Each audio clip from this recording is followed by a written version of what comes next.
Bom dia, boa tarde, boa noite. Eu não sei que hora que você estará assistindo esse vídeo, mas fica aí o meu recado para você, tá? Um beijo, um abraço, que o Espírito Santo esteja no seu coração. Eu sou Orivaldo Azevedo, este é o Conectados 7, né? O programa aqui no YouTube, no Facebook, no Instagram e no X, também no Messenger, nas outras demais redes sociais que a gente puder colocar, a gente vai colocando. A gente só não está ainda no Telegram, né? Mas em breve a gente vai estar lá no Telegram também, né? Eu quero que vocês gostem do programa. O programa é feito com todo carinho. Esse estúdio todo eu preparei com todo carinho para vocês, as redes sociais, para vocês ouvirem e saberem da palavra de Deus, tá? A Bíblia Sagrada, a palavra de Deus, ok? Este Conectado 7 é um ministério. É um ministério, a gente vai dividir com vocês os conhecimentos da palavra de Deus, né? E dividir com vocês também o nosso amor, nosso carinho, a programação da igreja Adventista do Sétimo Dia, né? Mas também, se você tiver reportagens, matérias para apresentar da sua igreja, se você é batista, presbiteriano, Assembleia de Deus, se você tem alguma outra programação, pode chamar o Conectado 7 para a gente cobrir a sua programação. Tipo assim, você também tem uma ação social que você desenvolve junto com creches, junto com orfanatos, junto com ajuda humanitária a pessoas. Pessoas, por exemplo, pessoas que estão em condições de rua, né? Ou elas querem se recuperar, querem voltar para Jesus. Conte conosco para a gente cobrir as suas matérias, também cobrir aí a sua assistência social, o seu trabalho que você faz aí na sua comunidade. Pode ser qualquer igreja, às vezes a igreja é uma igreja pequenininha, que começou um ministério recente. Chama a gente para a gente abençoar o seu ministério, cobrindo aí as suas obras sociais, a assistência social que você tem desenvolvido, tá? Eu quero dizer para vocês que eu sou adventista do sétimo dia, tá? Mas isso não me impede de eu estender a mão para conversar com você, pastor, pastora, líder, né, obreiro, missionário de qualquer outra denominação, ou que não seja adventista do sétimo dia, tá ok? Ah, mas eu sou do candomblé. Mas se você tem uma obra social que está desenvolvendo aí, e que você ouviu a voz de Jesus, de Deus, e colocou no seu coração, na sua mente, fazer essa obra para ajudar pessoas, me chama que eu vou cobrir essa matéria, tá? Ah, mas eu não tenho religião nenhuma. Não importa a religião, importa que você tem uma ação social para desenvolver junto às pessoas, aos seres humanos. Uma coisa que as pessoas talvez não saibam, mas Jesus ensinou o seguinte: ama o teu próximo como a ti mesmo. Se você ama as pessoas ao seu redor, se você ama os semelhantes, se você ama as criaturas de Deus, você está amando a Deus, tá? A maior prova de que você é de Deus é quando você ama as pessoas que você vê, as pessoas que você se relaciona, as pessoas que estão ao seu redor e você conhece, sabe? Quando você ama os seus iguais, porque nós somos todos iguais, estamos debaixo dos céus, pisando sobre a terra. Nós estamos navegando na mesma nau, né, que é o planeta Terra. Ou nós estamos passageiros de uma mesma nave espacial, que é o planeta Terra. E nós estamos circulando, andando pelo universo. Então, todas as pessoas desse planeta, que é enorme o nosso planeta, né? Nosso planeta é enorme.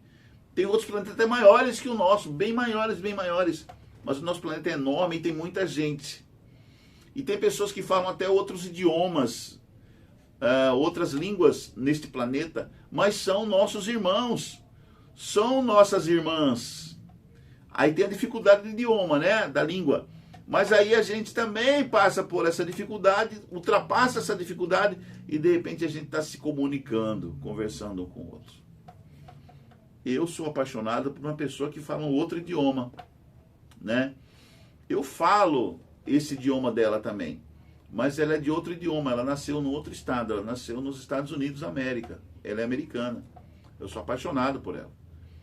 Eu amo essa pessoa. Então, Mas nada impede que nós não nos conheçamos e nos relacionemos e aprendemos uma coisa com a outra. Então, não há barreiras para o amor. Ai, que lindo isso, né? Mas é verdade, gente. Não há barreiras para o amor, né? O amor é uma linguagem universal. O amor é uma linguagem de Deus, né? Foi Deus, na verdade é o seguinte, Deus é amor. Desculpa aí. Deus, ele é amor, né? E por ser amor, nós temos que aprender a amar, apesar de todos os problemas que pode ser, você tem que ultrapassar tudo isso aí, né? São etapas, são obstáculos que você vai passando, e aí você chega ao determinado fim e vai ser feliz para sempre, né? Então a linguagem do amor, ela é uma coisa assim que não dá para explicar, gente, mas é muito bonito, né? E só quem ama que entende isso. Quem não ama não pode entender isso, ela não consegue entender isso. Mas quem ama entende o que eu estou falando. Não é verdade? Vocês aí que amam, não é verdade que vocês entendem o que eu estou falando? Então é isso. Gente, eu vou pedir para vocês, está aqui o nosso QR Code, tá? Eu vou pedir para vocês, pega o seu celular aí, coloca lá no scanner, né? Escaneia o nosso QR Code, tá? Nosso QR Code aqui do Conectado 7. Você pode ajudar o nosso programa. Qualquer doação sua para esse QR Code vai ser muito bom para a gente, tá bom? Porque a gente tem que manter toda essa estrutura aqui e a gente precisa da sua ajuda, tá bom? Então você pode mandar aí a sua ajuda. Olha só, aqui é o nosso QR Code, tá bom? Meu nome é Orivaldo Valdomiro de Azevedo, é do PagBank, e coloca lá, dá uma ajudazinha, seja R$5, R$10, R$15, R$20. Será? Você quer me doar $1 milhão? Eu aceito para ajudar as obras sociais. Eu quero trabalhar com crianças, tá, especiais. Eu quero trabalhar com pessoas que têm dificuldades de locomoção. Eu quero trabalhar com pessoas que têm dificuldade de visão, né? Eu também tenho um problema de visão. Para aqueles que não sabem, eu sou monocular, né? Então, eu tenho dificuldades, mas eu quero ajudar as pessoas que são cegas, por exemplo, as pessoas que têm deficiência visual. Eu quero trabalhar com pessoas que têm poliomielite, cadeirantes. Eu quero trabalhar com pessoas... eu sou um pouco meio autista, eu quero trabalhar com autistas, tá? Com pessoas atípicas, porque todas essas pessoas pertencem ao reino de Deus, né? E Deus tem algo maravilhoso para todas elas. Então, se eu tivesse condições financeiras, tivesse dinheiro, eu abriria uma instituição, uma fundação para trabalhar com essas pessoas. Com certeza, com essas pessoas. E como eu não tenho ainda condições financeiras, então eu vou dependendo aí da ajuda de vocês. Se vocês confiarem em mim, vocês podem ter certeza absoluta que eu não trairei essa confiança. E vocês poderão vir todas as semanas, qualquer dia, para conferir esse trabalho que a gente vai desenvolver, ou que a gente está desenvolvendo aos pouquinhos, né? Está desenvolvendo. É um trabalho de assistência às pessoas que precisam de nós, que precisam do Conectado 7. Então vai ser Fundação Conectado 7, né? Ou sei lá, Instituto, sei lá, qualquer nome que Deus inspirar a gente para ajudar pessoas que precisam, tá? Você que não precisa, venha nos ajudar e entender que tem pessoas que precisam, tá? Lá no Hospital do Câncer agora, na ala infantil, tem várias crianças que estão com câncer. Elas precisam de uma visita nossa, de uma visita sua, né? Vai lá, coloca uma fantasia de palhaço. Eu sempre quando vou de Homem-Aranha. Homem-Aranha. Quando não vou de Homem-Aranha, eu vou de Batman. Ou então eu vou de Homem-Aranha mesmo. Homem-Aranha vai lá, brinca com as crianças, conversa com as crianças, dá todo aquele estímulo e força para as crianças, que estão em recuperação. Tem muitas crianças que precisam de você, tá? Precisam de você. E você pode fazer muito por elas, desde que você realmente queira fazer por elas, tá bom? Mas vamos aqui, tem um amigo meu que está sofrendo, coitadinho. Ah, tadinho. Seguinte, Orivaldo, que eu não suporto na igreja esse negócio de panelinha. Ele tentou entrar numa panelinha, mas ele não conseguiu, porque as pessoas fizeram pouco dele. Tipo assim, sabe, uma coisa que você vai procurar entender, e eu preciso entender também sobre isso aí, lógico. Panelinha sempre haverá, tá bom? Panelinha sempre haverá panelinha. Em todo lugar que você for, vai ter panelinhas. Mas um detalhe interessante sobre as panelinhas. Elas nunca subsistem, elas não ficam muito tempo. Acaba sendo... Elas são autofágicas. Elas acabam se destruindo a si próprias. As panelinhas, geralmente elas se formam no meio das pessoas que têm dinheiro, têm posses, né? Então as pessoas se aproximam uma da outra, não por... Oi, mãe. Tá gravando? Tô gravando. Tô gravando, mãezinha. Vou ligar o liquidificador lá. Pode ligar, tudo bem. Pode ligar? Pode ligar. Minha mãe veio avisar assim que porque eu tô gravando, ela vai noutra parede meia, é a cozinha. Ela vai ligar o liquidificador. Então se você ouvir um barulho aí de liquidificador, é porque Dona Terezinha tá fazendo algum lanche lá para nós. Ai, que bom, vou comer alguma coisa legal aí. Então, gente, panelinhas sempre haverá. Mas esse detalhe das panelinhas é que as panelinhas não subsistirão. Elas não subsistirão. Elas acabam, elas são autofágicas, né? E mesmo que não, assim, aparentemente, na época que você está vendo aquela panelinha fluir, não estão se autodestruindo, mas é só você dar o tempo ao tempo. Olha o barulho do liquidificador.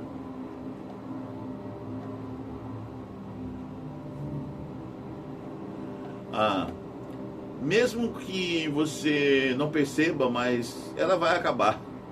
Sabe por quê? Porque quando as pessoas se aproximam uma das outras só por puro interesse, elas são autofágicas, elas se alimentam de si próprias e acabam se autodestruindo, tá? Quando há interesses, né?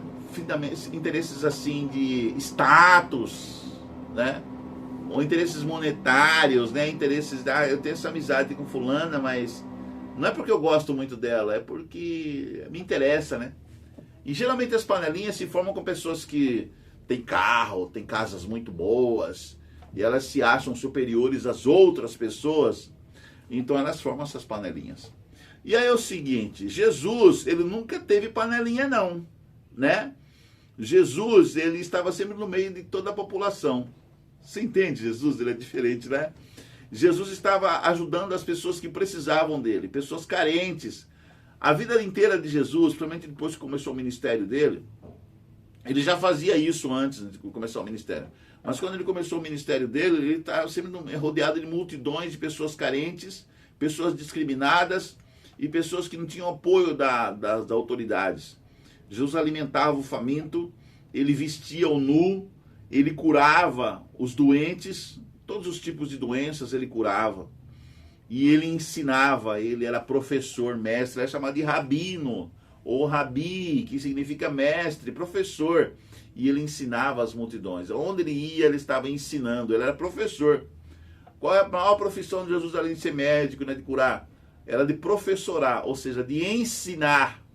Ele era mestre, né?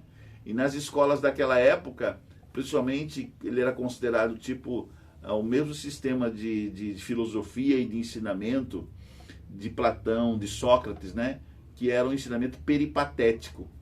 Ele ia visitando os lugares, os seus discípulos o acompanhando, e ele ia ensinando os seus discípulos, ou seja, os seus alunos, né? Os seus pupilos, né? Os seus discípulos.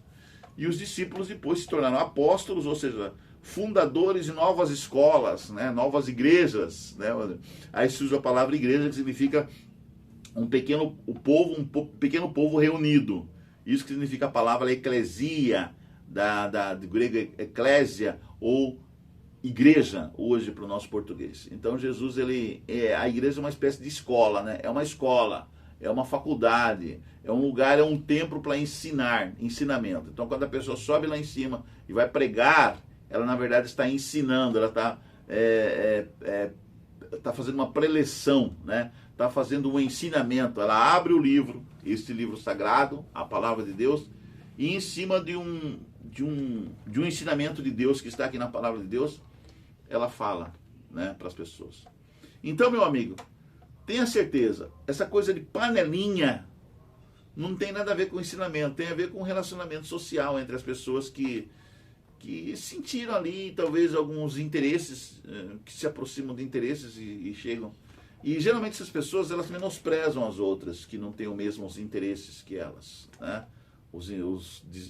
Tem outras, elas desprezam. Você está do lado dela para conversar, ela faz assim, não olha para você, ela faz uma cara de desprezo, né? A melhor coisa que você tem que fazer quando a pessoa faz uma cara de desprezo para você, se afasta dela, sai fora. Porque a energia daquela pessoa não vai te fazer bem. Não vai te fazer bem. Então, não entre em panelinha, não. Seja você mesmo, autêntico. Confie em Deus. Cada vez mais fortaleça o seu relacionamento com Deus, sabe? Porque muitas vezes não, quase sempre, você vai estar sozinho. Você não vai depender de panelinha nem de outras pessoas, né? Você vai estar sozinho, solitário. É você e Deus, tá? A sua conexão com Deus deve ser mais do que tudo. Sua conexão, a sua ligação com Ele, a sua permanência em continuar com Ele, é mais do que tudo. E às vezes não vai depender de outras pessoas, só vai depender de você e Ele.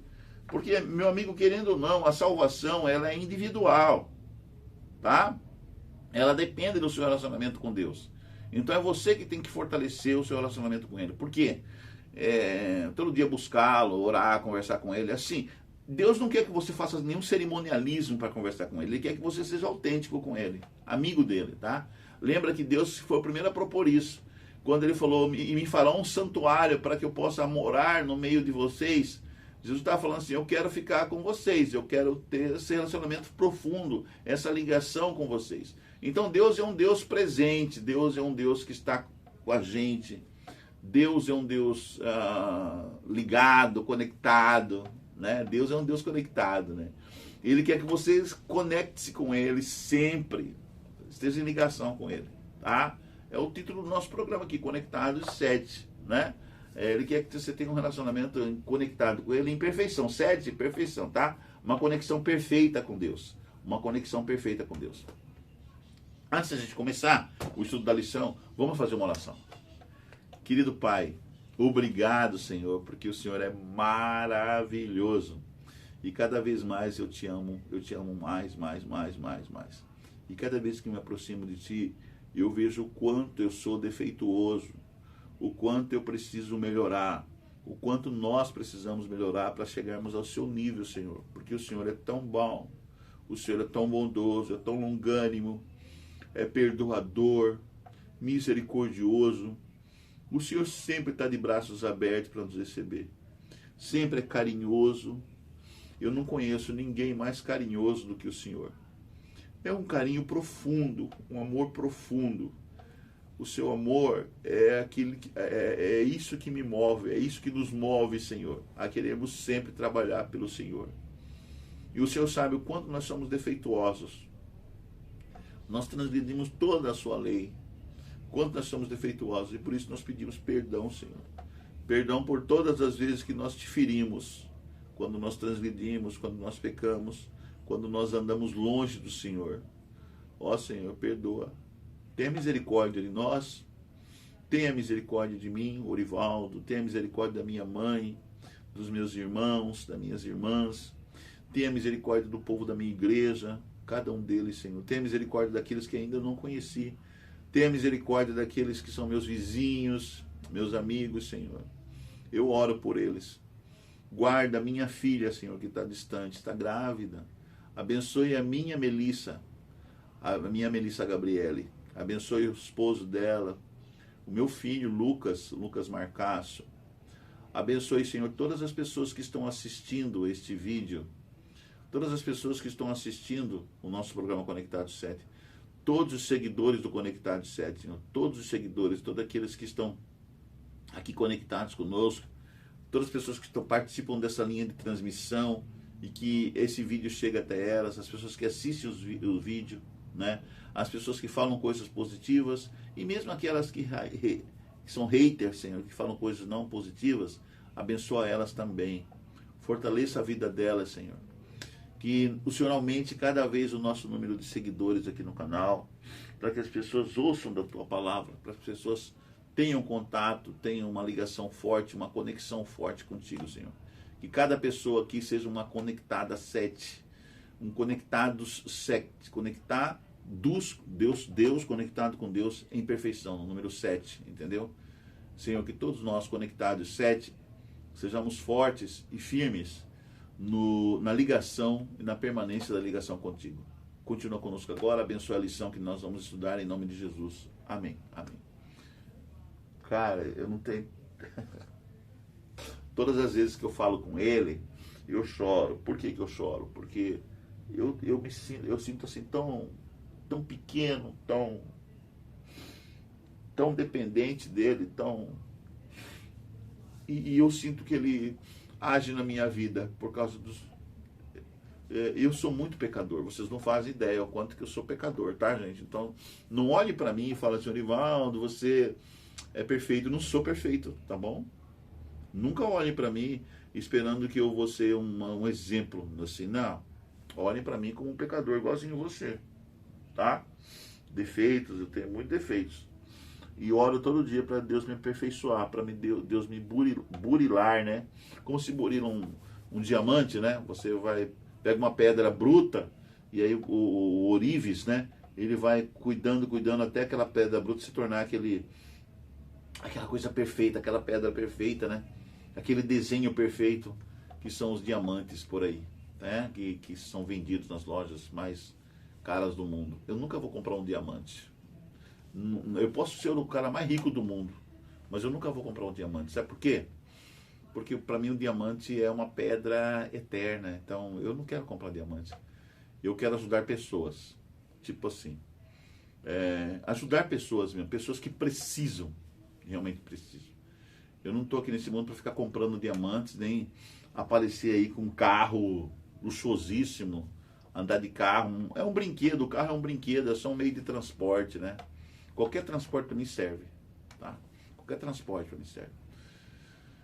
Não estou interessado em o carro de luxo. Para que isso? É uma ostentação. Tá? Esse dia eu vi um amigo meu, ele é até líder de igreja, ele falou assim, cara, eu quero comprar aquele carro ali. Aquele carro ali é uma nave espacial. Tá? Eu fiquei pensando depois que ele falou, é uma nave, lá dentro dele parece... Eu não penso nada disso, sabe? Eu penso em ajudar pessoas, eu penso em estar num lugar assim, onde as pessoas venham até mim e eu tenha condições de ajudá-las, de ajudar essas pessoas. Porque tudo que você adquire aqui, de bens materiais, eles vão acabar, né? Eles vão explodir, sei lá, queimar. Bens materiais você não vai levar, quando você morrer, por exemplo, não vai levar nenhum bem material, né? A gente vai para a terra como a gente veio, né? Sem nada, nada. Então, não me interessa acumular nenhum bem material aqui na terra, ok? Meus queridos, vamos então ao estudo, o que interessa, né? Que é a lição nova, a nova lição da Escola Sabatina. E ela tem uma introdução aqui que eu até fiz a introdução, mas eu fiz no meu laptop, aqui no laptop aqui do Conectados, e eu estava fazendo ao vivo, né? Mas eu não sei o que aconteceu, eu não consegui, eu acho que é problema da internet. Inclusive hoje eu vou sair para ver se eu pago a internet. Eu não sei o que aconteceu, ou eu não soube fazer aqui no computador o ao vivo, tá? Talvez seja eu mesmo que não tenha sabido fazer, tá ok? Mas queridos, vamos agora estudarmos a lição e o autor da lição desse trimestre é o Disley, eu acho que é Disley, né? J-I-R-I, e em cima do R tem um sinalzinho assim, que eu acho que não tem muito em português. Então é o Disley Moscala. Quem é esse Disley Moscala? Ele é professor de exegese e teologia do Antigo Testamento e diretor do Seminário Teológico Adventista do Sétimo Dia da Universidade Andrews, lá nos Estados Unidos da América. A Andrews fica no Michigan, né? Se não me engano, no estado do Michigan, em Barring Springs, Michigan. A Andrews fica lá. A Andrews em homenagem ao primeiro missionário da Igreja Adventista enviado a Leimar, né? Dr. Andrews, J. Andrews, J. N. Andrews, e ele foi James, eu acho que não, o J. é de James, se não me engano. E o Andrews foi o primeiro missionário para a Europa, enviado para a Europa. E ele sofreu muito, né, como missionário. Ele acabou falecendo, tal, sofreu doenças lá, mas ele pregou muito na Europa, né? Ele fez um trabalho muito bonito de missionarismo no continente europeu. Ele saiu dos Estados Unidos e foi para... E ele tem uma história muito bonita. Se você pegasse a biografia de J.N. Andrews, né, uma homenagem à Universidade de Andrews, era um cara muito estudioso. Ele sabia praticamente toda a Bíblia de cor, tá? Sabia outros idiomas, outras línguas. Ele era um autodidata e também um estudioso profundo das Escrituras Sagradas, da teologia. E ele fez muito por essa igreja, a Igreja Adventista do Sétimo Dia, tá? J.N. Andrews. Tá, ok. Então aqui o Moscala, Dr. Moscala, ele é professor de exegese, teologia do Antigo Testamento, e é diretor do Seminário Teológico Adventista do Sétimo Dia lá da universidade. E a Andrews, né? E ele fala sobre o livro de Êxodo, Jornada à Terra Prometida. Então, ali ele fala de tudo como que Moisés escreveu e como que Deus revelou a Moisés toda aquela história do povo de Israel, desde o Egito, né? Desde o Egito até a saída deles para a terra, para o deserto, né? A travessia do Mar Vermelho, o recebimento do decálogo, né, da tábua dos 10 mandamentos, e todo o trabalho que Moisés enfrentou, todas as lutas, a guerra que Satanás, usando o próprio faraó, fez contra Deus, né, naquelas pragas antes do povo sair. O significado da Páscoa, quando ele sai, o povo de Israel, o povo de Deus, sai, né, dali do Egito e vai para o deserto, toda aquela situação das pragas. Então, o que significava tudo aquilo? É isso que nós vamos estudar, o decálogo, os 10 mandamentos, o que significa o decálogo, né? Então a gente vai estudar isso com mais profundidade no livro de Êxodo. O Êxodo é uma espécie de evangelho de Moisés, né? O evangelho do Antigo Testamento. No decálogo, ali na Torá, que fica na Torá, que são os 5 primeiros livros da Bíblia, é a Torá, né? A lei de Deus. E o Êxodo é uma espécie de evangelho, né? É o evangelho de Moisés, é o evangelho que conta como que Deus liberta o ser humano, pode libertar de verdade o ser humano da doença do pecado, né? Todos nós somos doentes, gente. Não tem um ser humano aqui neste planeta que é são. Nós somos, são significa santo, né? São Bartolomeu, São Orivaldo, São Pedro, São é santo, né? Como é que nós podemos nos tornar sãos? Como é que nós podemos nos tornar santos, né? Nós precisamos estudar e ler e compreender o livro de Êxodo. Nós precisamos estudar, ler e compreender a Torá, né? Que são os livros da lei de Deus, a lei do amor, a lei da liberdade, a verdadeira liberdade, né? A lei que nos tira do pecado, que nos livra do pecado, nos ensina sobre o juízo de Deus, né? E nos purifica de todo o mal que existe em nós e nos prepara para sermos sãos, para sermos santos, para vivermos ao lado de Deus. Porque somente o santo, aquele que se santificou, né, ou foi santificado por Deus, que pode vê-lo. Que foi purificado por Deus, que pode vê-lo. Nós somos impuros, somos pecadores e precisamos nos purificar. Ou seja, ser purificados por Deus para termos permanência de amizade, conexão permanente com Ele. Tá? E como que esse processo de santificação, de nos tornarmos santos, acontece? Então é isso que nós vamos estudar aqui no livro de Êxodo. E a primeira lição da semana fala sobre o povo oprimido e o nascimento de Moisés. Né? A história ali do Êxodo fala sobre esse povo que foi oprimido.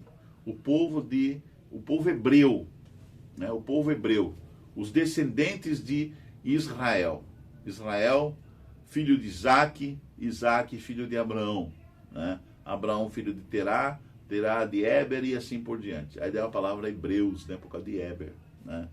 Então, os Rabirus, como se dizia bem antigamente, os Rabirus, né? Os hebreus. O povo oprimido e o nascimento de Moisés. E o texto é Êxodo capítulo 2, verso 23 ao verso 24, tá bom?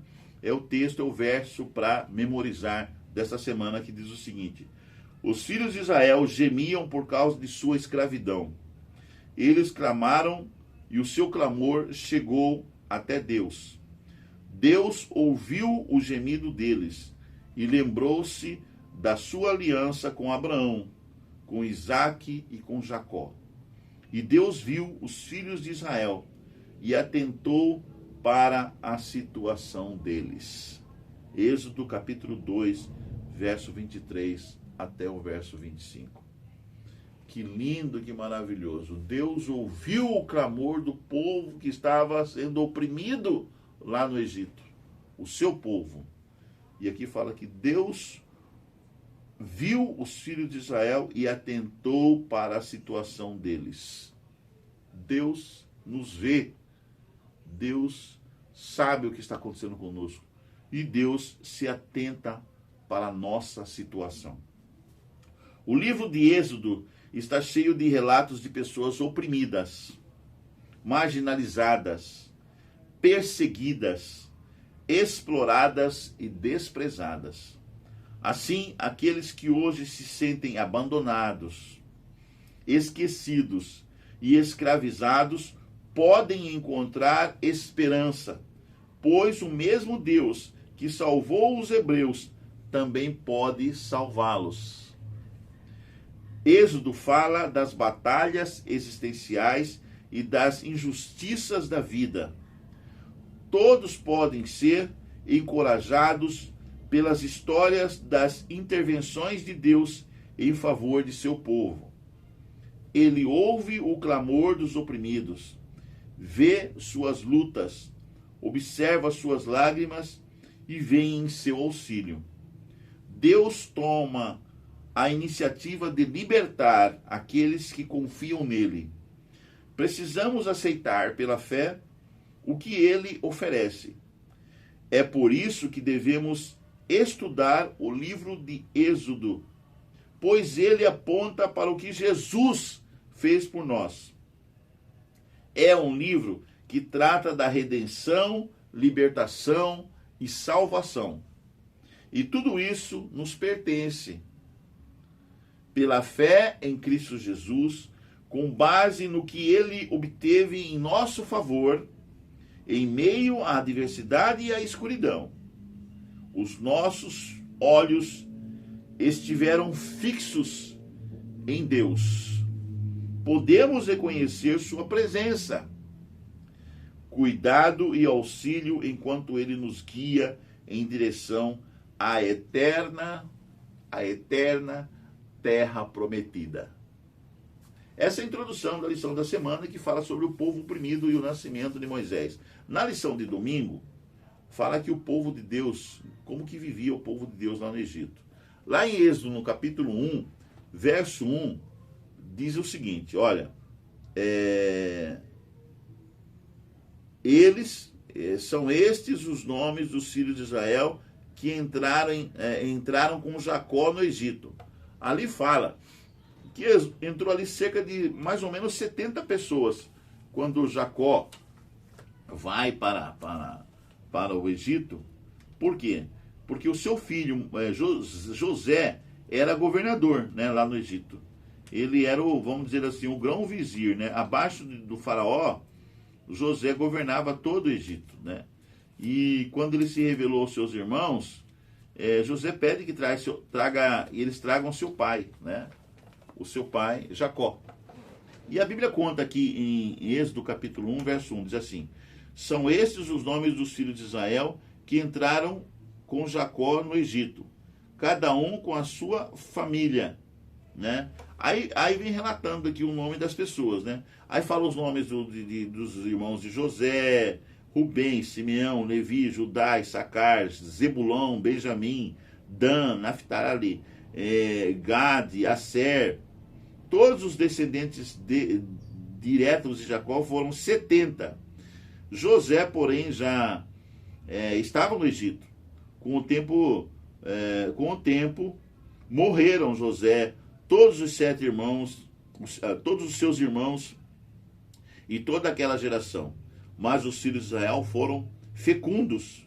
Eles se multiplicaram, aumentaram muito. Se multiplicaram e se tornaram extremamente fortes, de maneira que a terra se encheu deles. Então, eles eram tipo coelhinhos, né? Coelhos, né? Eles proliferaram, tinham bastante filhos, né? E eles ficaram até mais fortes, muito fortes, do que os egípcios, vamos dizer assim, lá no Egito, né? Lá na terra, lá de Faraó. Ele aumentou muito. Eram cerca de 70 pessoas que chegaram ali, 70 pessoas, e dessas 70 pessoas aumentou aí exponencialmente lá no Egito, no decorrer do tempo, né? No decorrer das décadas, dos séculos, né? Que mais 100 anos, eles estavam ali já no Egito. Eles ficaram no Egito, se não me engano, acho que 500 anos, 400 anos, coisas assim, né? A gente vai estudando aqui e vai aprendendo cada vez mais sobre essa história maravilhosa. Então, ali o livro do Êxodo é chamado em hebraico de... Como que é o livro de Êxodo em hebraico? É Shemot, que significa nomes, né? Shemot, ou Shemor, eu acho. Deixa eu usar aqui minha lanterninha, meu óculos, porque às vezes uma letrinha está diferente. Shemot, que significa nomes. Esse título vem das primeiras palavras do livro, né? Que é esse texto que nós acabamos de ler aqui. Agora aqui em Êxodo, continuando a leitura, Êxodo 1, nós lemos até o verso... nós lemos aqui, estavam no Egito, com o tempo morreram José, todos os seus irmãos e toda aquela geração, mas os filhos de Israel foram fecundos, aumentaram muito, se multiplicaram, se tornaram extremamente fortes, de maneira que a terra se encheu deles. Até o verso 7 aqui fala que eles se multiplicaram muito, né? E nesse texto aqui, Deus mostra para nós que o povo ali, eles, à medida que as gerações ia passando, aquele povo cada vez mais aumentando. No início do povo era pequeno, só 70 pessoas. Mas Deus o abençoou de tal maneira ali no Egito, né, que ele cresceu muito, né? O povo ali, ele prosperou no Egito, né, vamos dizer assim. Aqui no livro de Êxodo, no livro de Shemot, né, no Êxodo, começa com um lembrete da bênção de Deus, quando o patriarca Jacó, sua família, se estabeleceram ali no Egito, que eram apenas 70 pessoas, como nós já dissemos, né?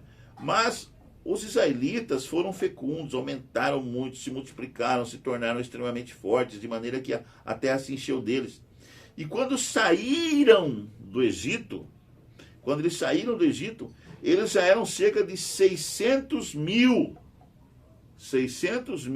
a pé, somente de homens, sem contar mulheres e crianças. É o que está escrito lá em Shemot, ou em Êxodo, capítulo 12, verso 37.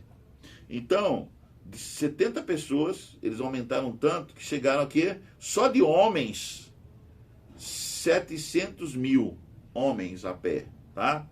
Somente de homens.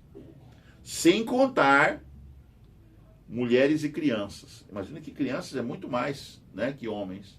E mulheres também, muito mais. Quer dizer, de 600 mil, eu creio que ali tinha mais, contando com todo mundo, eu acho que tinha mais de 1 milhão de pessoas. Com certeza. De 600 mil, pula exponencialmente, além de contar mulheres e crianças, chega ali a mais de 1 milhão de pessoas, né? Então, Êxodo capítulo 1, verso de 8 a 11, aqui também, qual era a condição dos israelitas na época do Êxodo, quando eles saem do Egito agora. Vamos lá. Vamos ver aqui do verso 8, nós vemos até o verso 7, vamos do 8 ao 11. Nesse meio tempo, levantou-se um novo rei sobre o Egito, que não havia conhecido José. Ele disse, desculpe, minha alergia. Nesse meio tempo, levantou-se um novo rei sobre o Egito, que não havia conhecido José. Ele disse ao seu povo, eis que o povo dos filhos de Israel, os rabirus, os hebreus, né, é mais numeroso e mais forte do que nós. Vejam, precisamos usar de astúcia para com esse povo, para que não se multiplique, e para evitar que, em caso de guerra, ele se alie aos nossos inimigos, lute contra nós e saia da terra. E os egípcios, olha só a maldade, e os egípcios puseram sobre eles feitores de obras para os afligir com trabalhos pesados, e assim os israelitas construíram para Faraó as cidades celeiros, de Pitom, né? É Pitom, é isso aí, é a cidade de Pitom, e Ramessés, a cidade de Ramessés. Então construiu essas cidades, celeiros, Ramessés e Pitom, foram os israelitas, que agora escravizados pelo faraó, agora se tornaram, não era mais um povo livre, foram escravizados, porque aqui fala que colocaram para eles, sobre eles, feitores, né? Ou seja, escravizaram agora os hebreus, os faraós escravizaram os hebreus, se tornaram escravos do Egito, e eles foram obrigados a construírem essas cidades que a arqueologia prova que eram cidades celeiros, né? Eram cidades celeiros, uma cidade muito lindas, celeiros, que o povo hebreu fora obrigado agora a construir para os faraós. Então eles se tornaram escravos no Egito. Aqui esse texto bíblico descreve a história dos filhos de Israel no Egito de maneira bastante sombria. O livro de Êxodo começa com a escravidão imposta pelos egípcios e o trabalho opressivo que eles impuseram aos hebreus. O livro termina, no entanto, com a presença serena e reconfortante de Deus no tabernáculo que estava no centro do acampamento israelita. Isso pode você pegar o livro de Êxodo e ir lá para o capítulo 40 de Êxodo, você já vai ver o povo já livre no deserto, construindo um tabernáculo, onde veria o Shekinah, a presença de Deus no meio do seu povo, né? O Shakar, né? Daí vem o Shekinah, a presença de Deus no meio do seu povo. Então, de escravos, agora eles eram um povo livre, né? Adentrando agora a terra prometida, a terra que Deus disse para eles era uma terra, uma terra que produz leite e mel, onde vocês vão comer leite e mel, uma terra produtiva, uma terra onde vocês poderão plantar suas vinhas, uma terra onde vocês terão suas próprias casas e vocês vão poder ter sua família e serão agora uma nação, um povo livre, né? E um povo que vai seguir os meus ensinos, os meus mandamentos. Então, o povo de Hebreu, o povo de Israel tinha um sonho, né? Quando saem do Egito, eles tinham um sonho de ter a terra prometida, a terra de Israel. Entre essas duas situações opostas, é descrito aqui o triunfo de Deus, quando o Senhor libertou seu povo da escravidão ao abrir o Mar Vermelho, né? O Mar Vermelho, e derrotar o exército mais poderoso da terra, então, que era o exército do Egito, o exército do faraó egípcio. Foi revelada ali a vitória espetacular de Deus sobre as forças do mal, as forças de Satã, na representação de Faraó. Faraó era o Satã, Faraó representava as forças do mal, né? A história destaca paradoxalmente que quanto mais os afligiam, quanto mais os egípcios afligiam o povo hebreu, tanto mais se multiplicavam e tanto mais se espalhavam. Êxodo capítulo 1, verso 12. Não importa as intrigas humanas, Deus é soberano e salvará seu povo, mesmo que as circunstâncias pareçam desesperadoras da perspectiva humana. Vai acontecer nesses últimos dias também. O povo de Deus será cercado por todos os lados, serão perseguidos, serão aprisionados, serão torturados, serão colocados aos olhos do mundo como o povo responsável pelas grandes desgraças que estarão acontecendo no mundo, quando na verdade não é nada a ver, é porque é o povo de Deus. Então o mal vai perseguir o povo de Deus, né? Os governos, as pessoas maléficas, malignas, elas vão perseguir o povo de Deus, mas não é para o povo de Deus ficar desesperado, porque assim como Deus libertou o seu povo do Egito, Deus vai libertar o seu povo também nesse tempo de prova, nesse tempo de aflição nos últimos dias. Levantou-se um novo rei sobre o Egito, que não havia conhecido José. É o texto de Êxodo capítulo 1, verso 8. Como esse relato nos mostra que jamais devemos acreditar que qualquer circunstância, mesmo as boas, permanecerá a mesma para sempre, né? Então, até então, o povo de Israel estava muito bem no Egito, né?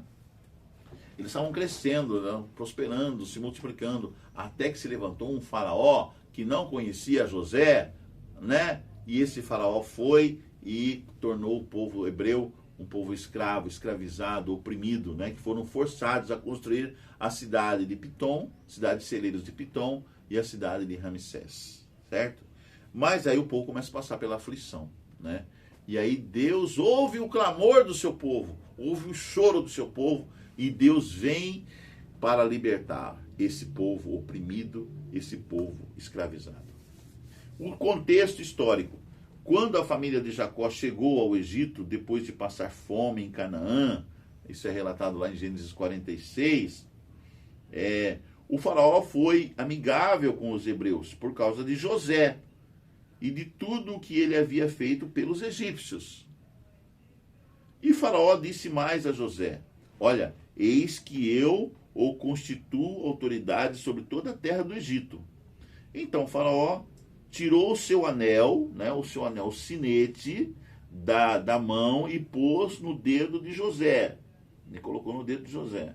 Mandou que o vestissem com roupas de linho fino e lhe pôs no pescoço um colar de ouro.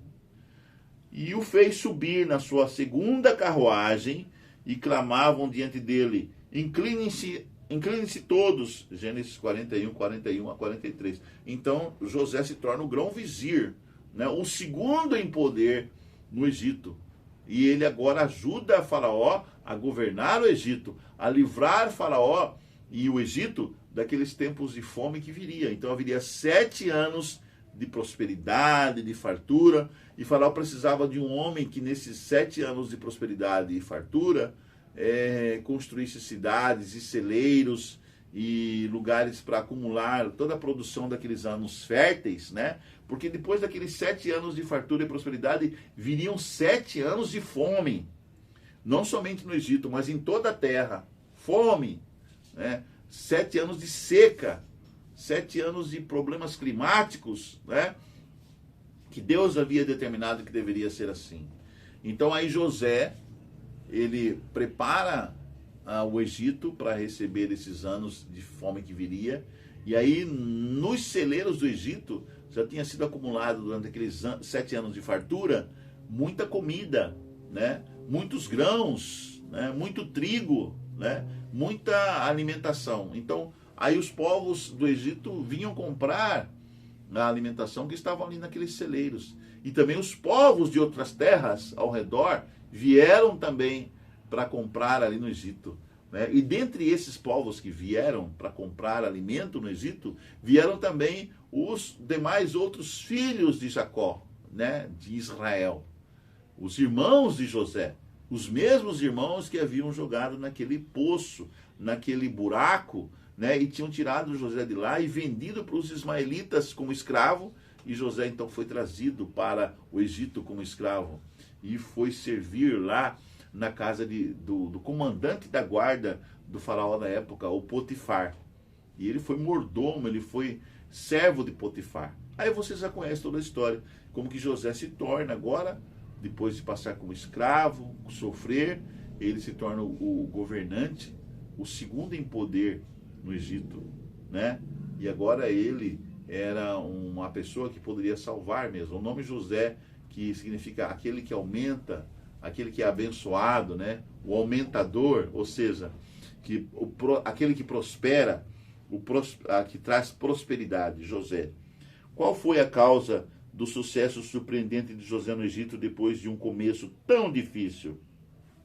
E aqui no livro de Gênesis, no capítulo 37, de 26 a 28, e também no capítulo 29, no capítulo 39, de 2 a 21, nós temos a resposta a essa questão. Vamos lá? Gênesis capítulo 37. Gênesis 37. Aqui está. O que nós lemos aqui? Gênesis 37, versos 26 a 28. Diz assim, ó.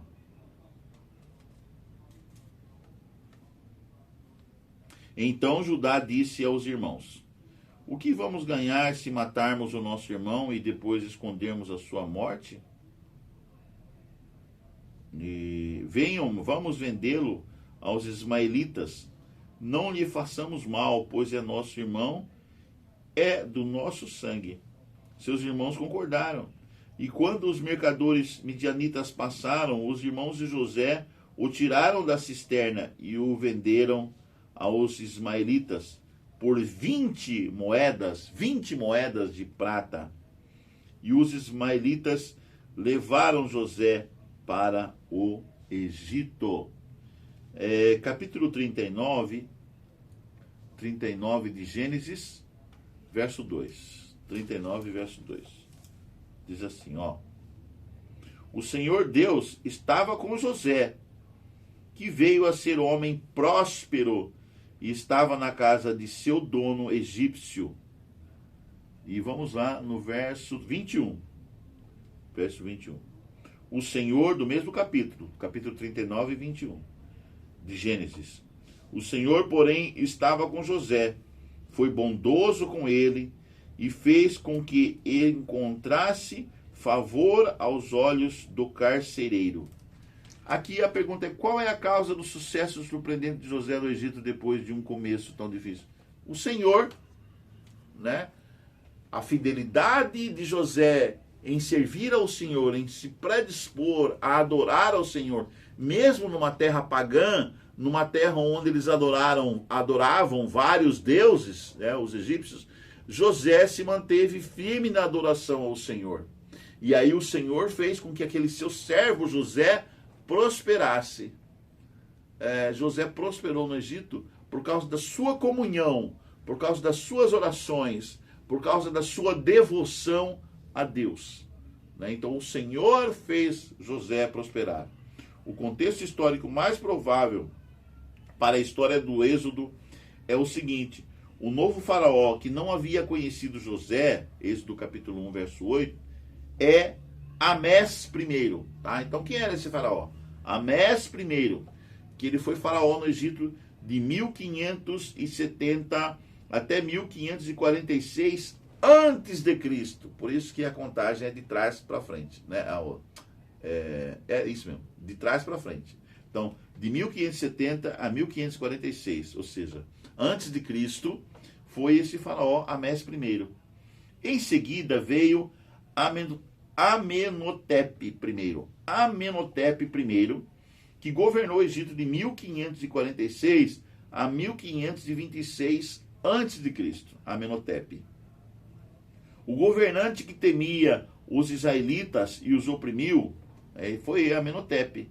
Ele oprimiu os israelitas, fez com que os israelitas construíssem a cidade de Pitom e Ramsés. Oprimiu muito os israelitas. Amenhotep, tá? Vamos lembrar isso não. Amenhotep I, o governante que temia os israelitas e os oprimiu. Mais tarde, depois de Amenhotep I, surge Tutemés I. Tutemés I, ele governa o Egito como faraó de 1525 a 1512 a.C. Tutemés I. Ele emitiu o decreto mandando matar todos os meninos hebreus recém-nascidos, e sua filha Hatshepsut, que viveu de 1503 a 1482 a.C., Hatshepsut foi a princesa que adotou Moisés. A mãe de Moisés era Hatshepsut, né? Que era a princesa que adotou Moisés. O faraó Tutmés III,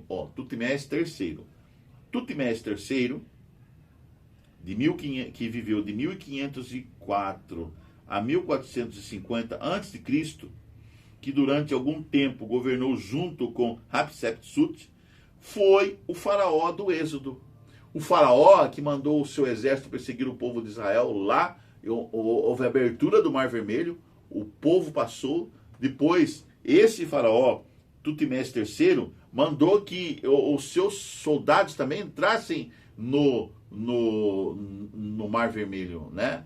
E ele, a Bíblia diz também, e eu acho que ele entrou também, né? Para perseguir o povo de Israel. E aí as águas do Mar Vermelho veio e cobriu todos eles, e todos eles faleceram, morreram, Tutmés III. Durante algum tempo ele governou junto com Hatshepsut, que era a princesa, né? A rainha, a princesa que cuidou de Moisés, né? Esse foi o faraó do Êxodo, Tutmés III. Segundo os estudos, então, portanto, não foi como diz no filme lá, né? Os 10 mandamentos que é o faraó é o Ramsés. Não foi Ramsés, tá? Foi Tutmés III. Esse foi o faraó do Êxodo. Segundo os estudos mais confiáveis de arqueologia, de história e tudo mais egípcia, os estudos mais confiáveis, o Êxodo ocorreu em março de 1450, quando eles saem do Egito, atravessam o Mar Vermelho e vão para a Terra Prometida ali no deserto. Aconteceu em março de 1450 antes de Cristo. Isso é uma declaração que vem do doutor William H. Shea, né, que é um escritor que escreveu o livro Exodus Date of the ele foi publicado pela International Standard Bible Encyclopedia, edição Geoffrey W. Brunsmiley, Erdmans, que é a editora, a Erdmans, e esse livro foi publicado a primeira edição de 1982. E lá no volume 2, da página 230 a 238, tem essas declarações aqui. Vários textos nos ajudam a estabelecer a data do Êxodo.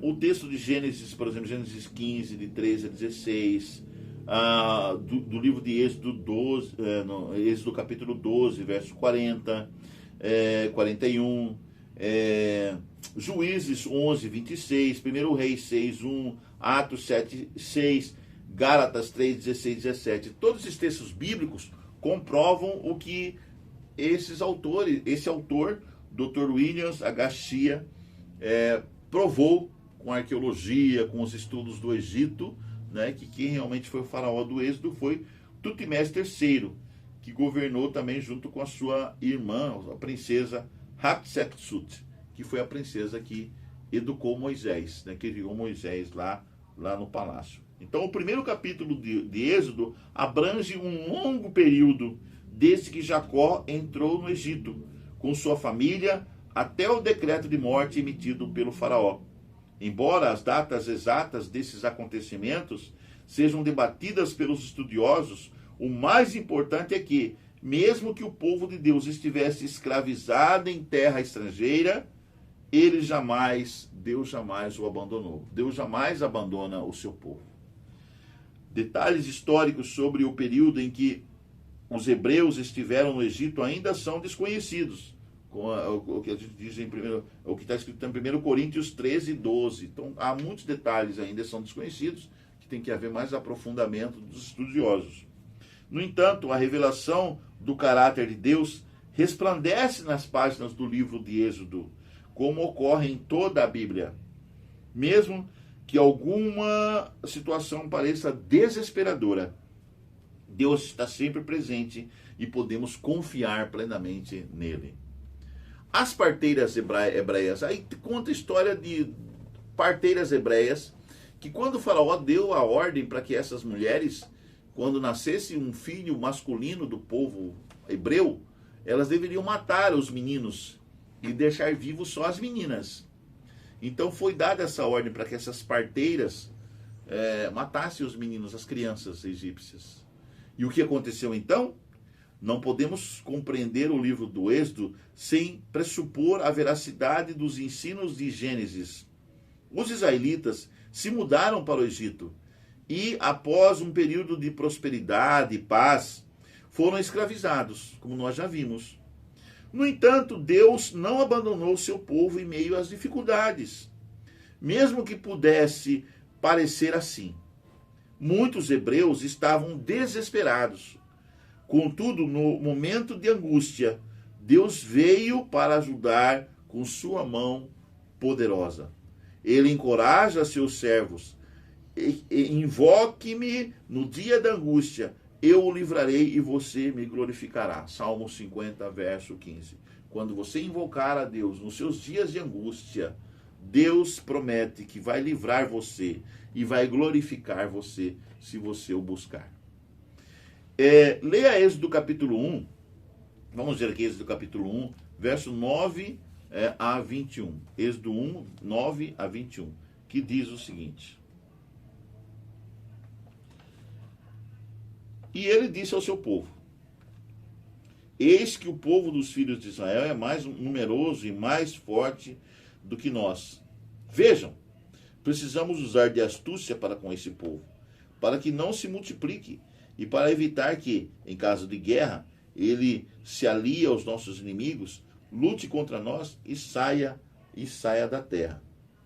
E os egípcios puseram sobre eles feitores de obras para os afligir com trabalhos pesados, e assim os israelitas construíram as cidades de Pitom e Ramsés, cidades celeiros.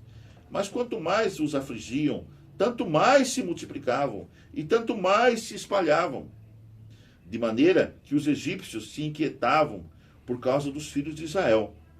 Então os egípcios, com tirania, escravizaram os filhos de Israel. Eles amargaram a vida com dura servidão, preparar o barro, fabricar tijolos e fazer todo tipo de trabalho no campo.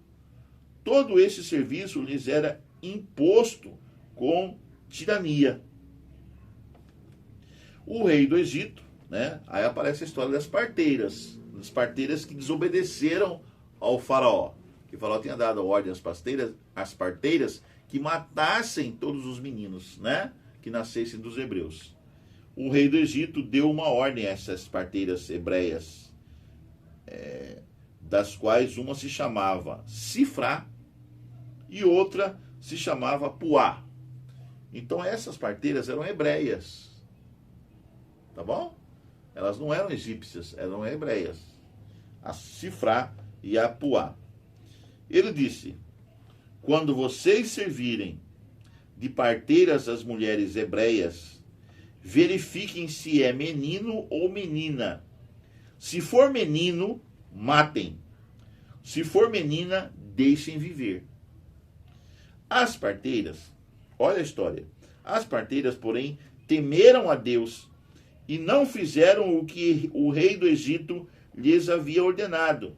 Pelo contrário, deixaram viver os meninos. Então o rei do Egito chamou as parteiras e lhes perguntou: por que vocês fizeram isso e deixaram viver os meninos?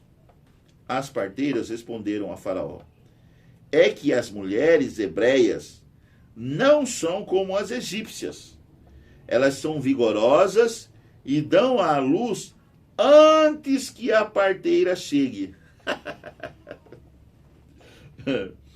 E Deus foi bom para as parteiras. E o povo aumentou e se tornou muito forte. E, porque as parteiras temeram a Deus, ele lhes constituiu família. Então, o faraó ficou muito enfesado, né? Porque, imagina, elas falaram, olha, que as mulheres hebreias não são como as mulheres egípcias. Elas são mais fortes, porque antes a gente chegar lá para fazer o parto, as crianças já nasceram, os meninos já nasceram. Então, o faraó ficou mais furioso ainda, porque elas realmente é um povo muito forte, né? Até as mulheres são mais fortes, então aí aumentou mais ainda. Mas Deus fez prosperar as parteiras, Deus ficou com elas e abençoou elas, e elas também constituíram família, né? Elas também constituíram família. Então, esse é o papel fundamental das parteiras fiéis, e porque elas são lembradas na história, né? Sifrá e Puá. Nenhum faraó é mencionado por nome no livro de Êxodo. Por quê? Por que será, né? Eles possuem apenas o título de faraó, ou seja, rei do Egito, né? Faraó significa no Egito rei. Naquela época, faraó significa rei, né? Os egípcios acreditavam que o faraó, que o rei, era um deus na terra. Essa era a crença deles, era a cultura deles. O filho de Ra, né? O filho também identificado como os deuses Osíris e Horus, né? Que eram o rei faraó. Ra é também chamado de Osíris e Horus, né? Esses deuses egípcios. Ra era considerado a mais importante divindade egípcia. O próprio deus Sol era o Ra.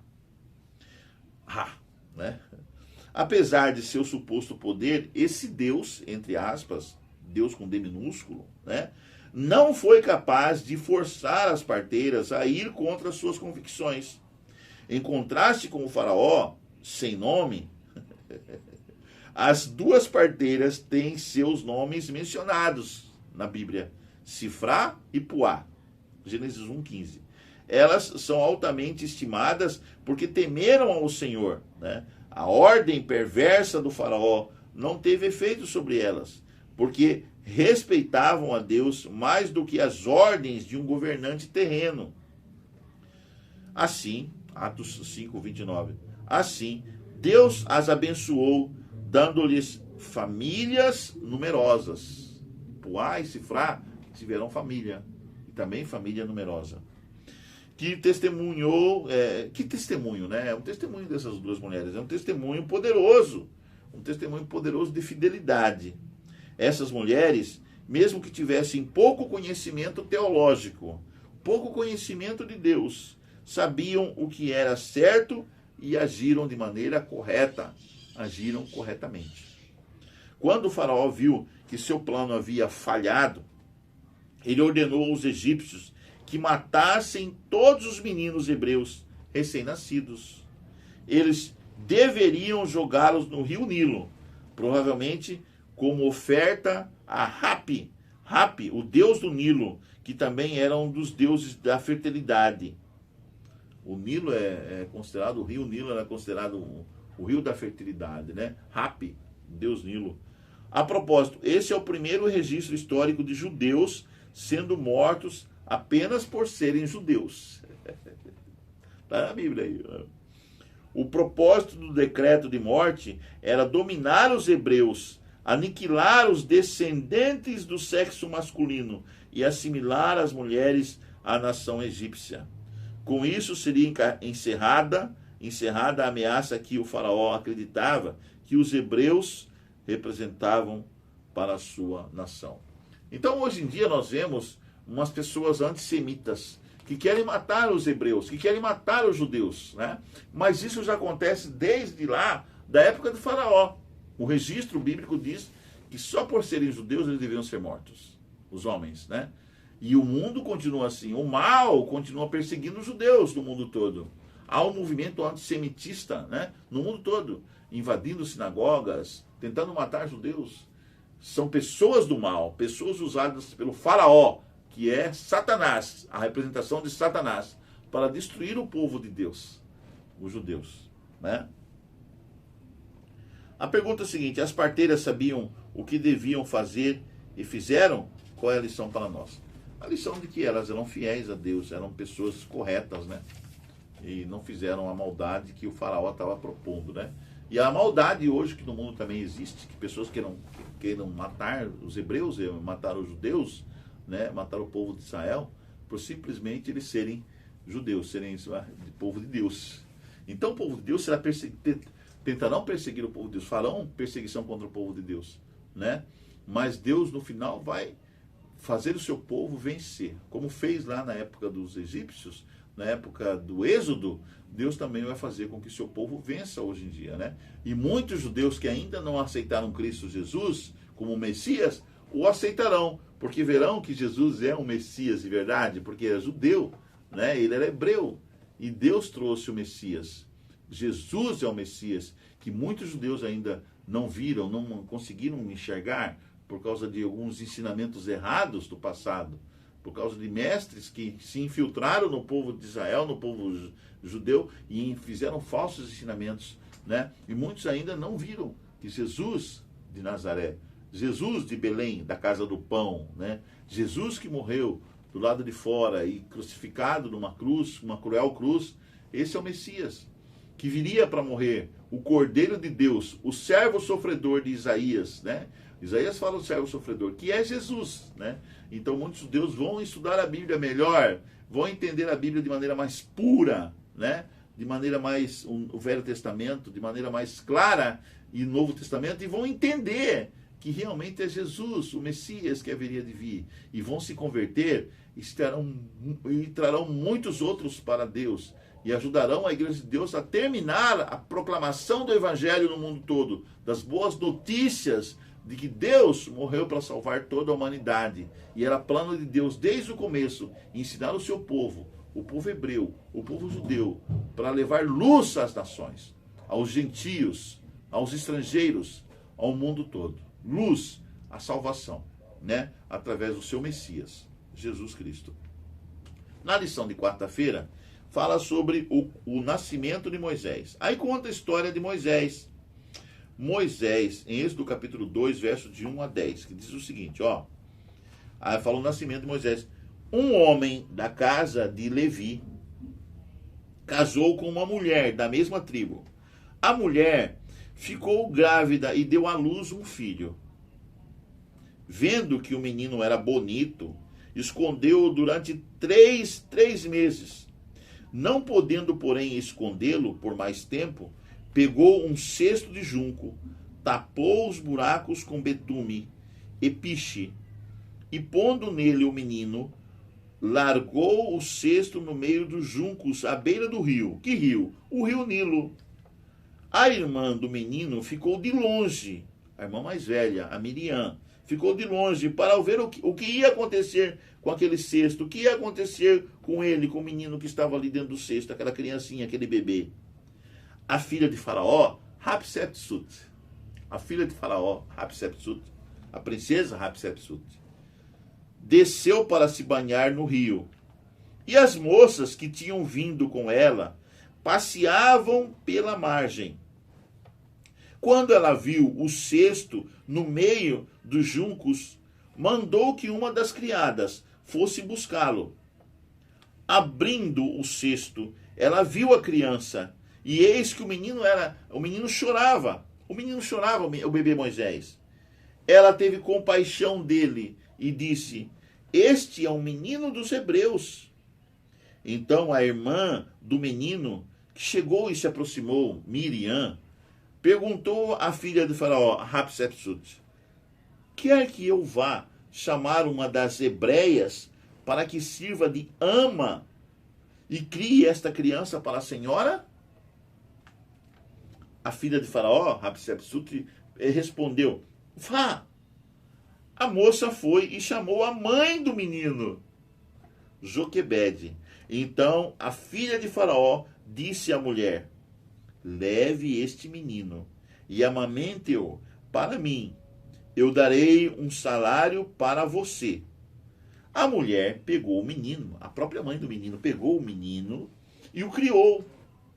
Quando o menino já era grande, ela o levou a Hatshepsut, a filha de Faraó, da qual ele passou a ser filho, essa lhe deu o nome de Moisés, e disse, porque das águas o tirei. Daí, é isso que significa Moisés.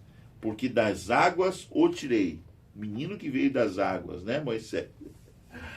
Essa foi o papel maravilhoso da providência e proteção de Deus na história do nascimento de Moisés. A própria filha do faraó, né? A princesa Hatshepsut. Ela deu a criança, o Moisés, o bebezinho, para que a própria mãe dele, a Joquebede, né, esposa de Amrão, né, amamentasse o menino. E quando ele já era grande, aí sim ele foi levado ao palácio. E aquela princesa o recebeu como seu filho, porque a outra só era ama de leite, né, na cabeça dela. Mas eu acho que no fundo elas sabiam, né, que ela era a mãe que amamentou aquela criança, né? E que ela, a princesa, agora como mãe adotiva, adota Moisés. E Moisés agora vai viver na corte do rei, na corte do faraó, né? E Moisés se torna um príncipe ali, né? O contexto histórico do nascimento e da vida de Moisés é emocionante, pois ele viveu durante o tempo da famosa 18ª dinastia egípcia. Um rei dessa dinastia, Tutemés III, conhecido como o Napoleão do Egito, é considerado um dos faraós mais importantes da história. Embora estivesse sob ameaça de morte, nesse do capítulo 1, 22, Moisés era um bebê bonito. É o que relata aqui a Bíblia. Êxodo 2:2, em hebraico, Tob. Tob significa a palavra literalmente bom. Tob, bom.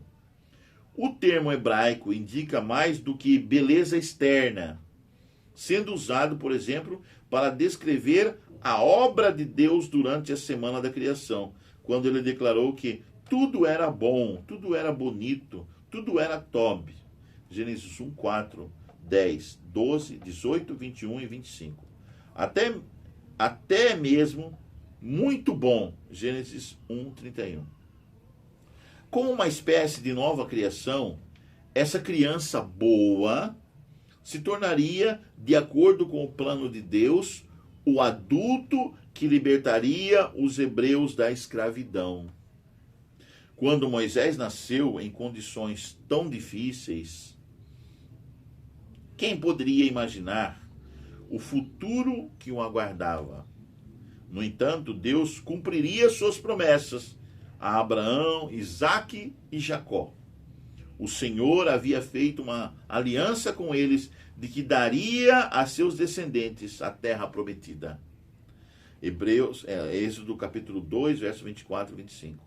Décadas depois, ele usaria esse bebê para cumprir suas promessas. Até então, a princesa egípcia Hatshepsut adotou Moisés como seu filho.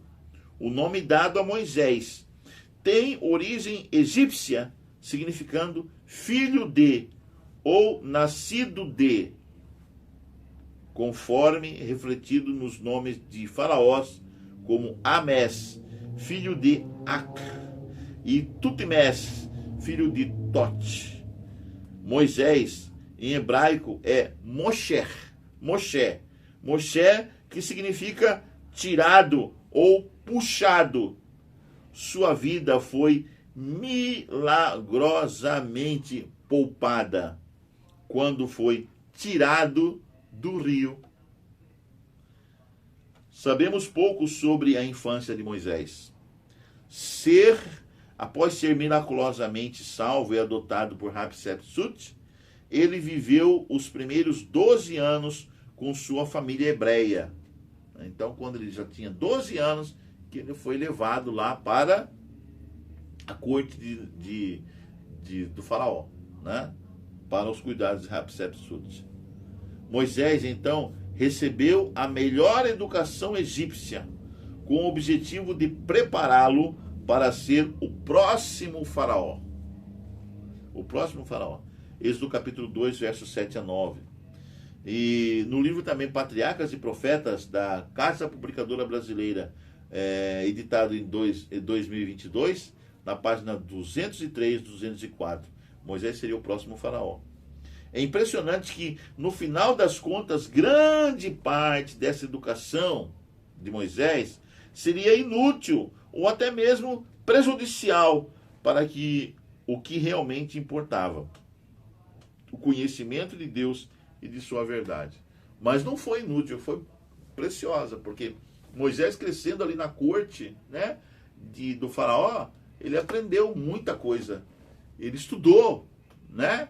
Ele estudou artes, ele estudou a língua, ele estudou poesias egípcias, ele estudou a escrever, a entender, a compreender a escrita egípcia, a escrever, a ler, e ele aprendeu as artes para ser faraó. Inclusive a arte da guerra, né? As artes marciais de lutas, né? As artes marciais de lutas, que no futuro seria muito apropriado para ele, porque ele teve que enfrentar os pastores lá em Midian, né, para ter agora o encontro com a sua futura esposa, se não me engano, era Zípora, né? Zípora. Então, muitas coisas foram benéficas. A cultura que Moisés aprendeu no Egito não foi ruim, foi boa.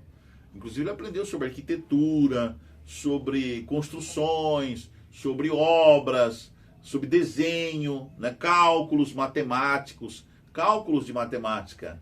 Então aquela educação não foi inútil, pelo contrário, foi muito boa, né? Mas a principal educação que Moisés deveria ter agora era sobre o quê? O conhecimento de Deus e de sua verdade, né? Quem era realmente Deus? Quem foi realmente Deus para Moisés? Você está aprendendo algo que é irrelevante para o que realmente importa? Às vezes está aprendendo alguma coisa que você acha irrelevante, em detrimento ao que realmente importa. Mas às vezes até essas coisas irrelevantes que você está aprendendo vai ajudar você muito no futuro, né? Mas o que realmente importa mais é o nosso relacionamento e o nosso conhecimento a respeito de Deus, né? De Jeová, de Adonai, né? De Ruach. O conhecimento do Filho de Deus. Quem é Deus? Quem é Jeová, né? Quem é Adonai? Quem é Shalom, né? Quem é Jeová Jiré? Quem é Jeová Roi? Então, todas essas coisas a respeito do que é eterno, nós precisamos aprender também. E é tudo que é mais importante, né? Mudança de planos. Aí nós vemos aqui alguma coisa que aconteceu, e é relatado aqui em Êxodo capítulo 2, do verso 11 ao verso 25. Êxodo 2, verso 11 ao verso 25. E o que está nos relatado aqui?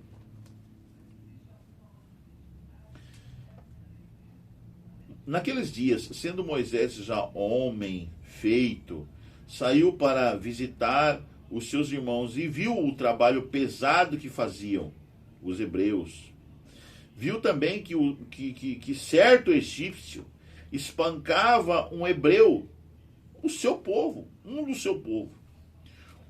Então Moisés olhou para todos os lados e, vendo que não havia ali ninguém, matou o egípcio e escondeu o corpo na areia. Moisés saiu, que pena que ele fez isso. Moisés saiu no dia seguinte, e eis que 2 hebreus estavam brigando, estavam discutindo. Então perguntou ao culpado. Eles estavam brigando entre esses 2 hebreus brigando, olha só. Aí Moisés perguntou ao culpado daquela briga: por que você está espancando o seu próximo? Está espancando o seu irmão? Aí aquele hebreu falou para Moisés: quem pôs você por príncipe e juiz sobre nós? Está querendo me matar, como matou aquele egípcio? Meu Deus, olha só. Moisés ficou com medo e pensou: com certeza já descobriram o que eu fiz. Informado desse caso, olha só, Faraó foi informado. Informado desse caso, Faraó quis matar Moisés. Porém, Moisés fugiu da presença de Faraó e foi morar na terra de Midian. Moisés sai dali do Egito, atravessa um deserto e vai morar lá em Midian. Chegando lá, sentou-se junto a um poço. O sacerdote de Midian tinha 7 filhas, as quais vieram tirar água e encheram os bebedouros para dar de beber ao rebanho de seu pai. Então, olha só, então vieram os pastores e as expulsaram dali. Moisés, porém, se levantou e as defendeu e deu de beber ao rebanho. Como que Moisés defendeu as pastoras? Com certeza, com as artes marciais que ele havia aprendido quando foi educado no Egito. Ele defende as filhas do sacerdote de Midian, 7 filhas que tinham trazido ali o seu rebanho para beber ali no poço. E aí vem os outros pastores e expulsam aquelas meninas, aquelas pastoras e o rebanho para não beberem. E aí Moisés se levanta para defender aquelas moças. E defendeu muito bem. As artes marciais que ele aprendera ali enquanto lutou, né? Enquanto estava ali, ajudou que Moisés agora fosse reconhecido ali pelas meninas, né? E pelo sacerdote ali de Midian, né? O sumo sacerdote ali de Midian. Então, muita coisa que ele aprendeu na época que ele cresceu ali no Egito foi de valia para ele numa situação difícil que ele estava vivendo ali, fugido lá do faraó, né? Para ajudar essas moças, ele usou do conhecimento que ele havia aprendido. E ele também era tão bom nas artes marciais que ele matou um egípcio. Esse egípcio era forte. Por isso, essas coisas tiveram que acontecer para que as coisas que Moisés deveria aprender agora no deserto de Midian, né, fossem benéficas para salvar, para libertar como libertador do povo de Deus no futuro. Você vai ver a história, como é que acontece, né, essas coisas assim. Então, Moisés ali ele se torna defensor das pastoras, né, das filhas ele defende, né, as pastoras da agressão de outros pastores que não queriam que o seu rebanho fosse saciado ali. E aí, quando ele defende, levantou-se para defender as pastoras, ele deu de beber, ele deu de beber ao rebanho das pastoras. Quando elas voltaram para junto de Reuel, ou Jetro, seu pai, esse lhes perguntou: por que vocês vieram mais cedo hoje?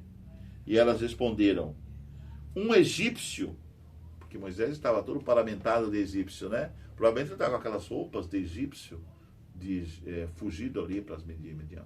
Talvez ele estivesse até careca, como eram os príncipes egípcios, né? E paramentado de egípcio.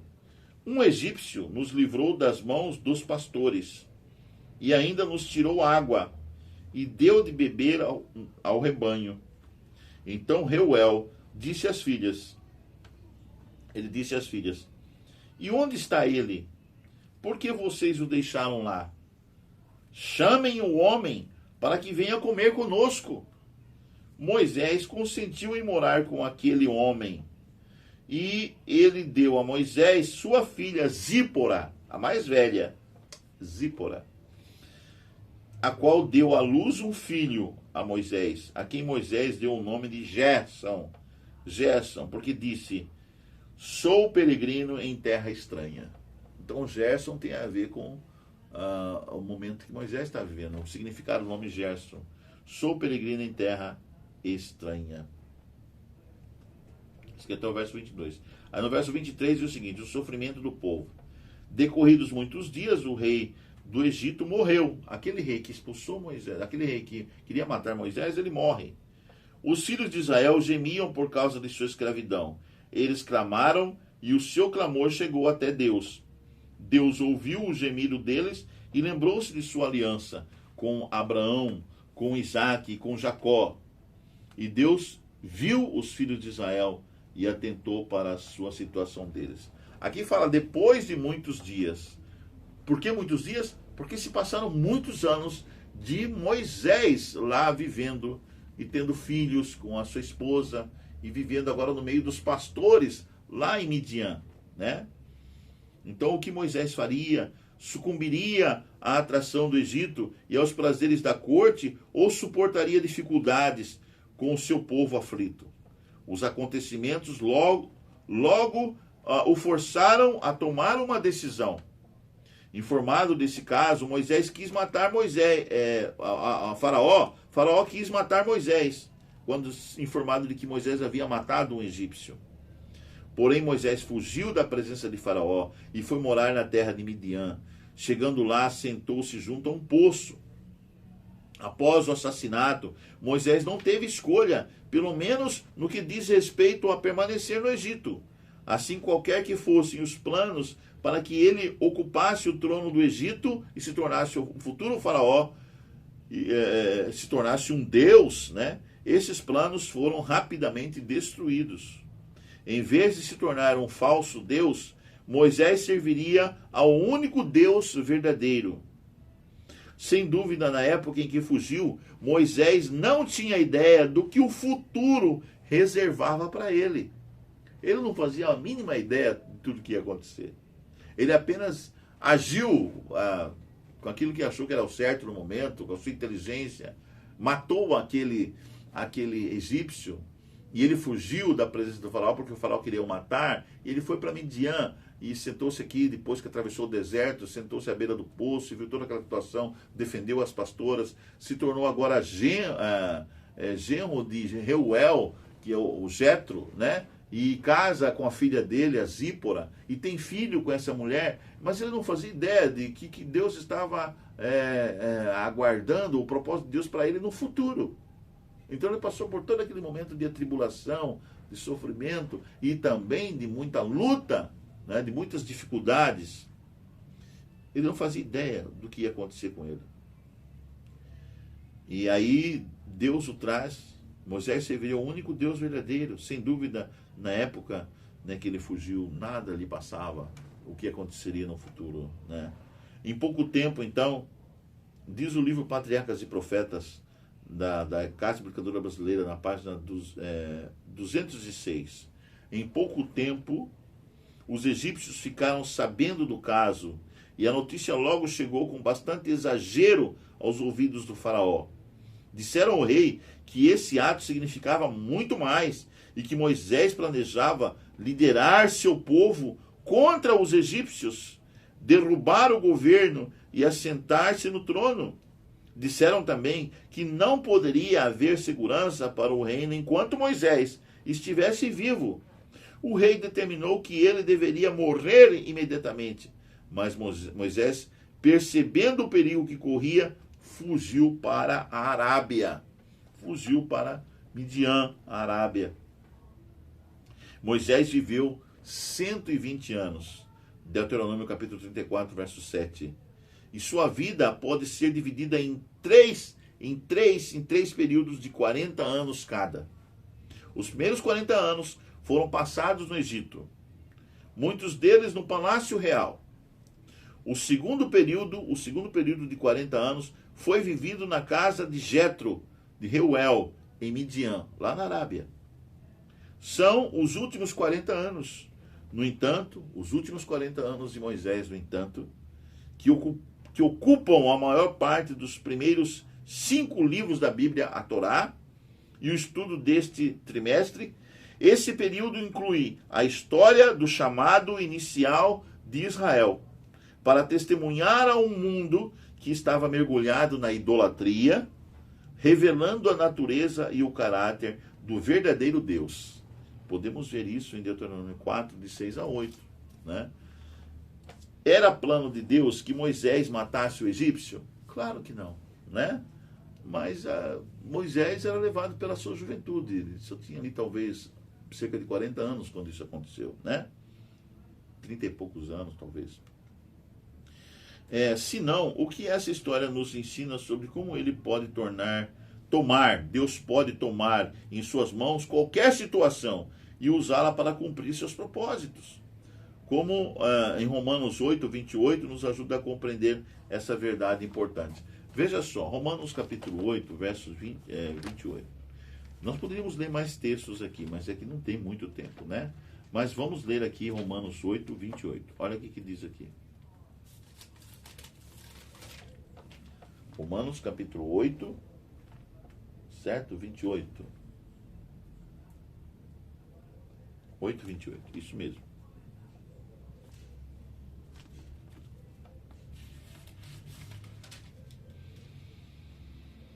Sabemos que todas as coisas cooperam para o bem daqueles que amam a Deus, daqueles que são chamados segundo o seu propósito. Então essa situação cooperou, né, para o bem no futuro. Não era plano de Deus que Moisés matasse ninguém, né? Lógico, Deus não quer que ninguém mate ninguém.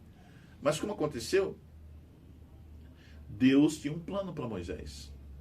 E Moisés, aquele menino que miraculosamente foi tirado ali do Egito, aquele bebê, aquela criança, né, filho de Joquebed e Anão, já a Bíblia fala que ele era bom, que ele era uma criança boa, que era uma criança perfeita, que era uma criança que Deus queria usar.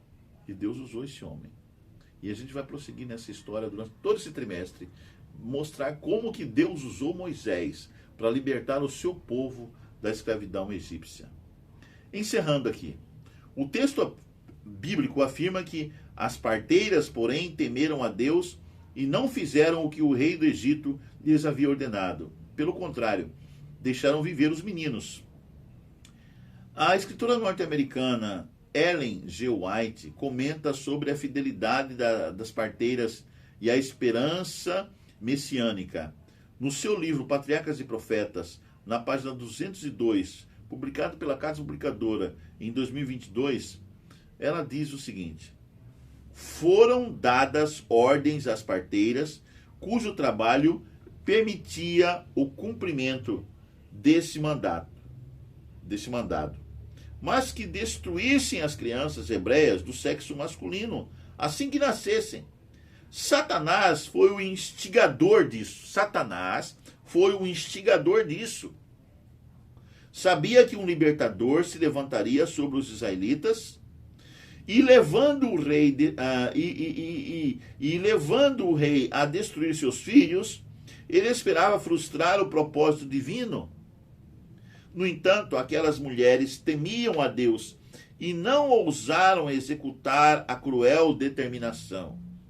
O Senhor aprovou o procedimento delas e as fez prosperar.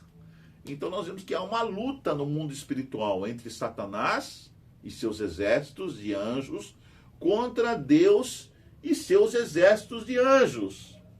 E nessa luta, Satanás vai fazer de tudo para dificultar a vida do povo de Deus, dos filhos de Deus, daqueles que são escolhidos por Deus.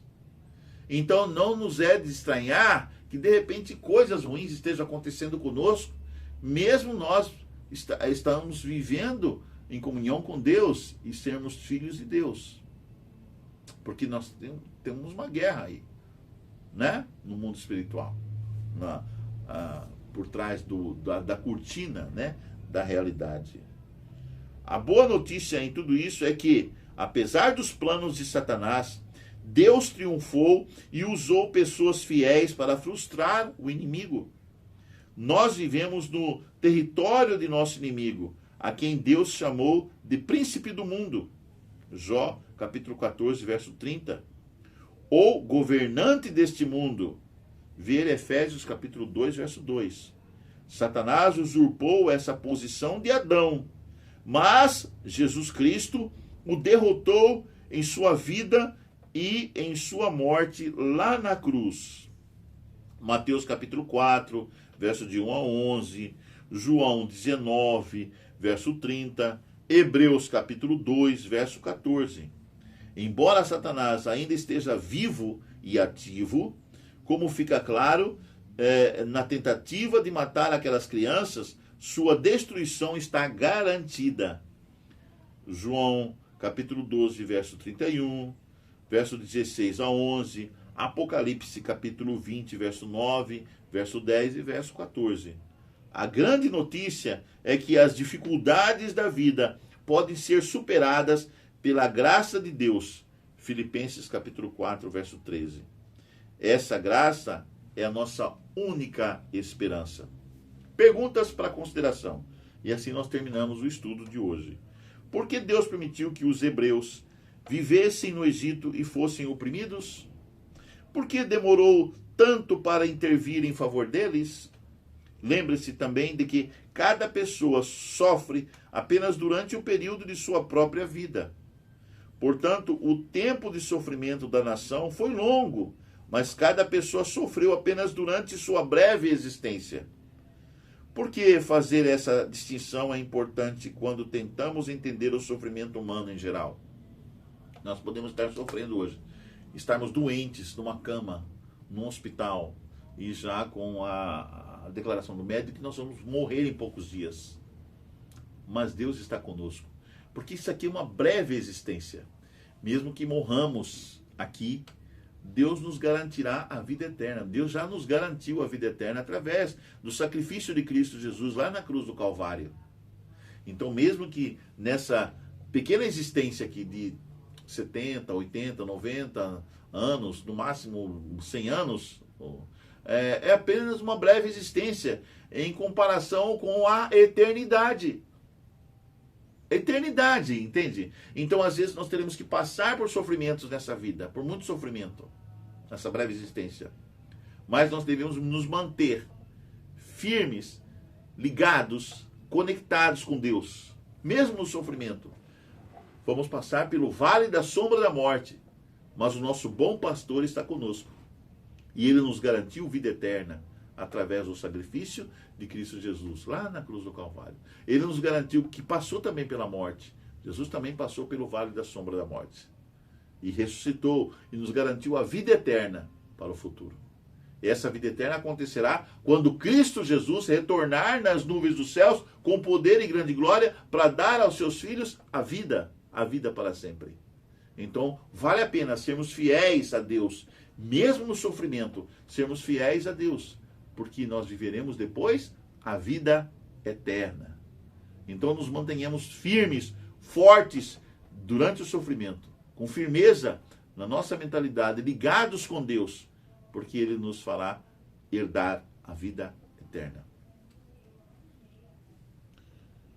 Pense sobre como Deus foi capaz de usar o ato impiedoso, ou o ato impetuoso, vamos dizer assim, o ato impetuoso de Moisés de matar o egípcio. Suponha que ele não tivesse cometido aquele erro.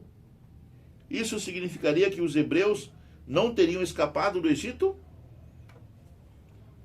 Mesmo Moisés, se ele não tivesse cometido aquele erro, não tivesse matado o egípcio, ele de alguma forma ou de outra, ele seria o libertador do povo que estava sofrendo lá no Egito.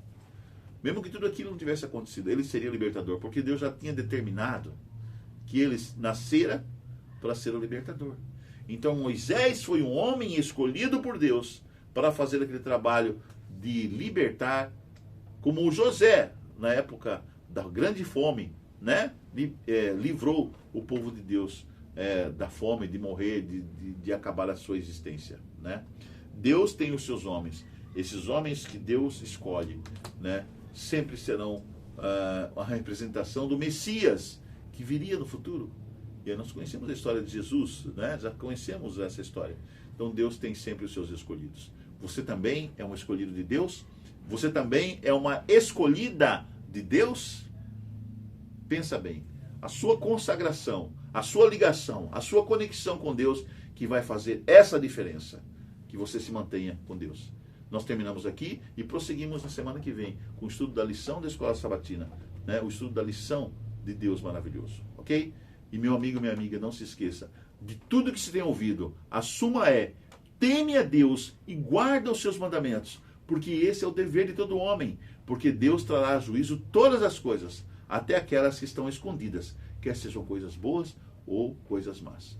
Tchau, tchau. Nós estamos no tempo de nós termos mais conexão com Deus, mais ligação com Ele, porque é um tempo de juízo.